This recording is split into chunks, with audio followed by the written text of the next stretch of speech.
Krishna study class में सभी भाई बहन का हार्दिक स्वागत है। आज हम देखेंगे संक्षिप्त रूप से अलंकार। यहाँ पे देखिए,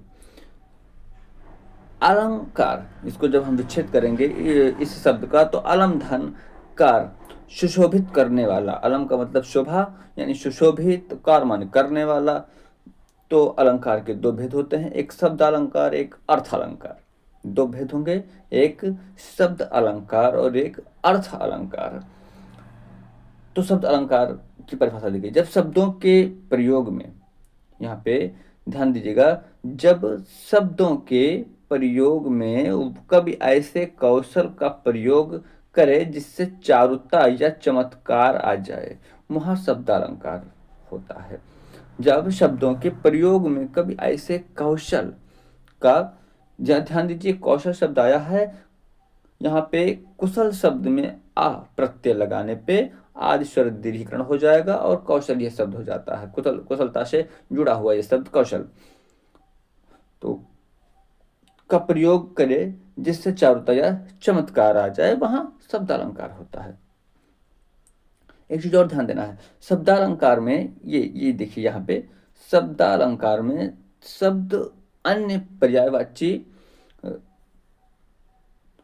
शब्द रखा जाए तो चमत्कार नष्ट हो जाएगा। शब्दालंकार में क्या होगा कि जो शब्द है उसके जगह पे अन्य पर्यायवाची शब्द अगर रख दिया जाए तो वहाँ चमत्कार नष्ट हो जाएगा। ये शब्दालंकार में पर्यायवाची नहीं रखना है, जो शब्द पहले से लगा हुआ है वही उस अलंकार के लिए उपयुक्त शब्द होगा। भेद देखिए, शब्द अलंकार के भेद, अनुप्रास अलंकार है, यमक अलंकार है, श्लेष अलंकार है, वक्रोक्ति, पुनरुक्ति प्रकाश, पुनरुक्त, वदाभास और विप्सा, ये हैं। अनुप्रास, यमक, श्लेष, वक्रोक्ति, पुनरुक्ति प्रकाश, पुनरुक्त, वदाभास और विप्सा। तो अनुप्रास में जो अनुप्रास के भेद होंगे वो होंगे छेका, लाटा, वृत्त्या, श्रुत्या, अंत्यानुप्रास। छेकानुप्रास, लाटानुप्रास, वृत्त्यानुप्रास, श्रुत्यानुप्रास, अंत्यानुप्रास। जबकि यमक में सभंग पद यमक और आभंग पद यमक, ये भी हम बहुत ही विस्तार से बताएंगे जब ये अलग से टॉपिक पढ़ाया जाएगा। यहाँ पर श्लेष, सभंग पद श्लेष, अभंग पद श्लेष। वक्रोक्ति, काको वक्रोक्ति, श्लेष वक्रोक्ति। और अभी आगे पढ़ने वाले हैं पुनरुक्त प्रकाश और पुनरुक्त वदाभास, ये दो पढ़ेंगे अभी हम। और जबकि विप्सा इसका एक अलग से टॉपिक चलेगा। अब थोड़ा सा यहाँ पे परिभाषा देख लिया जाए। पहले देख रहे हैं यमक अलंकार। शब्द की आवृत्ति एक से अधिक बार हो और प्रत्येक बार अर्थ अलग अलग हो। यहाँ ध्यान दीजिएगा, यमक और श्लेष दोनों में फंस जाता है, बहुत छोटा सा अंतर। यहाँ पे शब्द की आवृत्ति एक से अधिक बार हो, यमक में एक से ज्यादा बार होगी किसकी, शब्द की आवृत्ति यानी दोहराव, और प्रत्येक बार अर्थ अलग अलग हो। हर बार अर्थ अलग अलग होना चाहिए, शब्द भी अलग अलग और हर शब्द के अर्थ भी अलग अलग, तो वहां यमक अलंकार। श्लेष, एक ही शब्द के अनेक अर्थ प्रकट हों, एक ही शब्द के अनेक अर्थ प्रकट हों, वहां पे श्लेष अलंकार हो जाएगा। वक्रोक्ति, ये परिभाषा और उदाहरण सहित इसको हम देखते हुए भी चलेंगे। जब इसका टॉपिक विस्तार से पढ़ाया जाएगा, एक एक अलंकार पढ़ाया जाएगा, तब वहाँ बहुत ही विस्तार से हम पढ़ाएंगे इसको। वक्रोक्त में देखिए,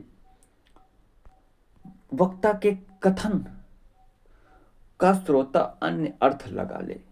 जो वक्ता बोले उसके कथन का जो श्रोता हो, सुनने वाला हो, उसका अर्थ अलग लगा ले, दूसरा कोई लगा ले। वो बोले कोई और कुछ और वक्ता, और सुनने वाला उसका अर्थ कुछ और समझ जाए, वही वक्रोक्ति होगा।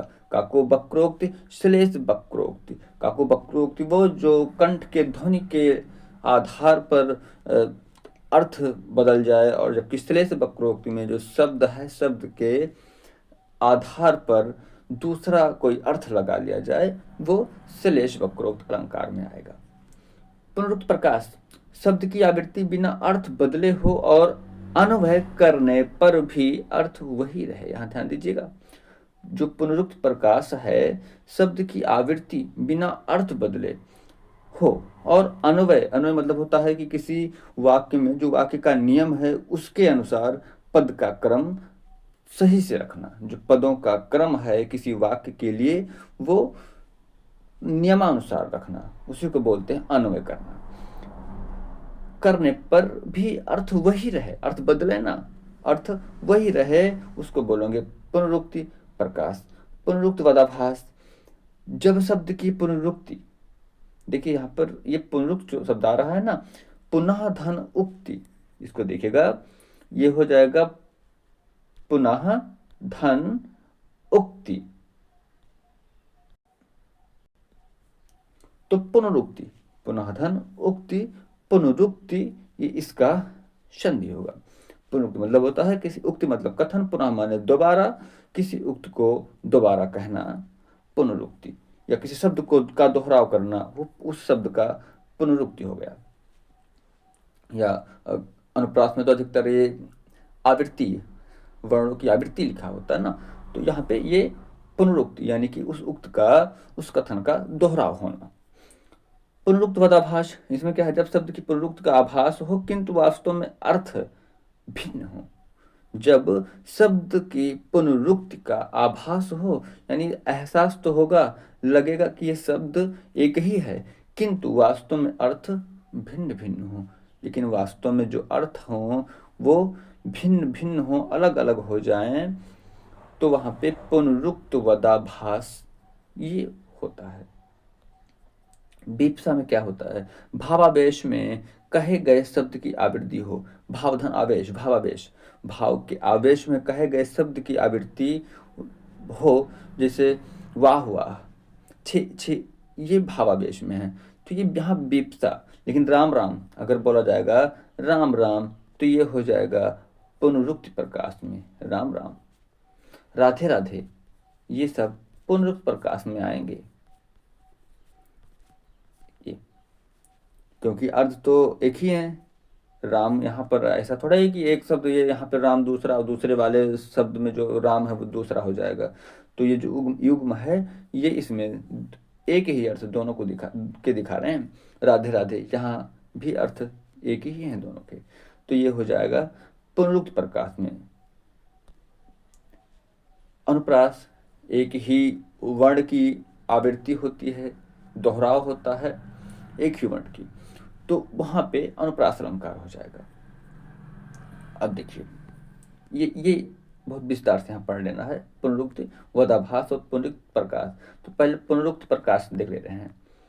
देखिए, मधुर मधुर मेरे दीपक जल, यहाँ पे है मधुर मधुर मेरे दीपक जल, तो यहाँ पुनरुक्त प्रकाश होगा, मधुर मधुर, यहाँ पे मधुर और मधुर दोनों का अर्थ एक ही निकल रहा है, तो यहाँ पर हो जाएगा पुनरुक्त प्रकाश मेरे दीपक जल।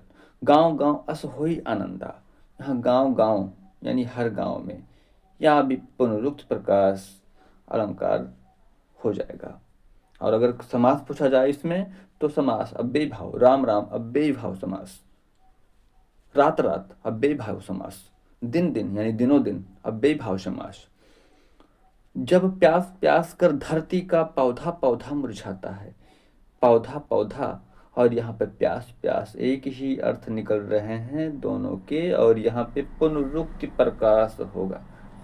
कौन सा होगा, पुनरुक्ति प्रकाश। यहाँ पौधा पौधा, प्यास प्यास, गांव गांव, मधुर मधुर, यहाँ सब पुनरुक्त प्रकाश अलंकार इसके अंतर्गत आएगा। और समास पूछा जाएगा तो समास अव्ययी भाव में ये सब रखे जाएंगे। देखिए, अब पुनरुक्त वदाभास, पुनरुक्त वदाभास में क्या था, जब शब्द की पुनरुक्ति का आभास हो यानी एहसास हो, अनुभूति हो, किंतु वास्तव में अर्थ भिन्न हो, लेकिन वास्तव में अर्थ भिन्न हो, तो वहां पे पुनरुक्ति वदाभास होना चाहिए। देखिए, देखो नीप कदम्ब खिला मन को हरता है, ये वाला देखिए वाक्य, देखो नीप कदम्ब खिला मन को हरता है। नीप मतलब होता है, देखिए नीप का अर्थ होता है कदम। कदम का एक पेड़ होता है ना कदम्ब का, उसका सही शुद्ध रूप है कदम्ब। गांव में उसको कदम बोलते हैं। तो कदम्ब मतलब कदम, नीप का मतलब भी कदम होगा। ये कक्षा 12 के किसी कविता में आया हुआ है, कक्षा 12 की पाठ्य पुस्तक में है नीप। तो नीप का अर्थ होता है कदम। नीप कदम, कदम्ब वृक्षों का समूह। ध्यान से देखिएगा यहाँ पे नीप, अच्छा देखने में तो लग रहा था कि नीप और कदम्ब दोनों एक ही है, यही तो पुनरुक्त वादाभाष में है कि देखने में लगेगा कि दोनों एक ही है, दोनों का अर्थ एक ही है, लेकिन अर्थ यहाँ दोनों का अलग अलग हो जाएगा। नीप कदम मतलब कदम्ब वृक्षों का समूह। कदम्ब वृक्षों का समूह, यहाँ तो नीप का अर्थ फिर समूह निकलने लगा। नीप का अर्थ हो जाएगा यहाँ समूह, और कदम का मतलब कदम का पेड़ होता है कदम, तो वहाँ कदम वृक्षों का समूह। तो यहाँ पे हो जाएगा पुनरुक्त वादाभाष। सुमन फूल खिल उठे लाखों मानस मन में। सुमन, अच्छा देखने में ये लगता है कि सुमन और फूल और पर्यायवाची हैं भी, फूल का पर्यायवाची सुमन है भी, लेकिन यहाँ पे सुमन का अर्थ होगा फूल, और दूसरा जो फूल है प्रसन्नता से, यानी कि खुश होकर के। तो सुमन का मतलब फूल, दूसरे फूल का मतलब होगा प्रसन्नता से। तो यहाँ पे खिल उठे लाखों मानस मन में, यानी मानस सरोवर रूपी मन में, मानस सरोवर रूपी मन में। तो यहाँ पर भी हो जाएगा पुनरुक्ति वदाभास। अगला देखिए, अगला है अली भंवर गुंजन लगे हो न लगे दलपात, जहां तहां फूले रूख तरु, प्रिय प्रीतम कित पात। ध्यान से देखिएगा, अली भंवर गूंजन लगे हो न लगे दलपात, जहां तहां फूले रुख तरु। यहाँ पे ध्यान दीजिएगा, रुख है, रुख तरु प्रिय प्रीतम कित पात। तो यहाँ पहले शब्द जो अली है इसका मतलब सखी होगा, भंवर का अर्थ होगा भंवरा। और यहाँ देखिए जो दल पात है, देखिए एक चीज बता दे रहे हैं, दल का मतलब पत्ता ही होता है, वैसे दल का मतलब होता है पत्ता, क्योंकि एक शब्द है शतदल। तो शतदल कमल का पर्यायवाची है। जो ये शतदल है, शतदल कमल का पर्यायवाची, उसमें 7 दल होते हैं। जो कमल का फूल होता है उसमें 7 पत्ते होते हैं, कभी देखिएगा, इसलिए उसको शतदल कहा जाता है। उसका एक और पर्यायवाची है उत्पल, ये कमल का है। तो शतदल यानी 7 दल वाला, 7 पत्तों वाला, यानी कमल। तो यहाँ पे दल का मतलब पत्ता होता है। दूसरा भी पात आ गया, इसका मतलब भी देखने में पत्ता लगता है, लेकिन अर्थ तो कुछ और होगा, क्योंकि पुनरुक्त वादाभास में आ रहा है। तो दल का मतलब यहाँ पत्ता हो जाएगा। दूसरा पात मतलब होता है पतन होना, गिरना, पत्तों का गिरना। देखिए दल पात दोनों देखने में एक लग रहा था कि दल और पात दोनों पत्ते का ही पर्यायवाची है, लेकिन यहाँ दल का मतलब पत्ते और पात का मतलब पतन, पत्तों का गिरना। जहां तहां फूले रुख तरु, यानी कि जहां तहां फूले हुए हैं, प्रसन्न हुए हैं, कि क्या चीज, रुख मतलब होता है रूखे हुए, रुख मतलब रूखे हुए, तरु माने पेड़, प्रिय प्रीतम कितपात, प्रिय मतलब प्यारा, प्रीतम मतलब पति, कितपात माने कहाँ पड़ा हुआ है, यानी कौन सा पत्ता है, कहाँ गिरा हुआ है, कितपात। अली भंवर गोजन लगे, एक सखी दूसरे सखी से कह रही है कि अली भंवर, हे सखी, भंवर जो भंवर है, भ्रमर है, वो गूंजने लगे, होने लगे दलपात, और पत्ते गिरने लगे। जहां तहां फूले रुख तरु, और जहां तहां देखो रूखे हुए वृक्ष जो हैं वो खिले हुए हैं, फूले हुए हैं, खिल गए हैं। प्रिय प्रीतम कितपात, लेकिन ये जो प्यारा प्रीतम है हमारा, वो कहाँ पे है, कहाँ पे पड़ा हुआ है, कहाँ पे गिरा हुआ है, या कहाँ ठहरा हुआ है। तो यहाँ पे ये पुनरुक्ति वदाभास, ये अलंकार हो जाएगा। जबकि पुनर्प्रकाश में शब्द एक ही थे और उसका अर्थ भी एक ही निकल रहा था, लेकिन यहाँ पे जो पुनरुक्त वदाभास है, यहाँ पे शब्द देखने में तो लगेगा कि हाँ दोनों एक दूसरे के पर्याय हैं, दोनों एक दूसरे के समानार्थी हैं, लेकिन यहाँ पे देखने में खाली लगेगा, वास्तव में अर्थ कुछ और होगा।